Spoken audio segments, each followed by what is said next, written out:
I've written about the Japanese film director OSHIMA Nagisa in my book, The Unmaking of an American.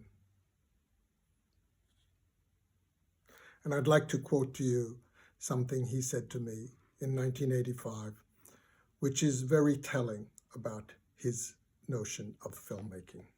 This is about OSHIMA Nagisa, the director of Merry Christmas, Mr. Lawrence. The first thing I always want to show in my films is what's going on inside the individual. The Japanese have always had the sense that wars are things that happen elsewhere, on the outside, even Hiroshima and Nagasaki. While Japanese people know that atom bombs were dropped on those cities, at the same time, they are not truly conscious of it. They live with a self-deception. The fact is that the post-war leaders of Japan were the same people who brought on the war and all the destruction.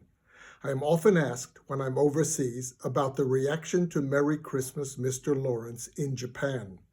They think that I would be attacked in Japan by the right wing for showing the ugliness of the Japanese. I was not attacked by them, not at all. The reason is that people on the far right in Japan don't go to see movies like they do in the West.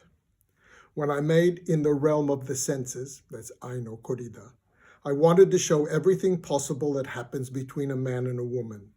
But it is not only that, it is a story that unfolds in the context of an era. Though it takes place in the 1930s, the film's context is the 1970s.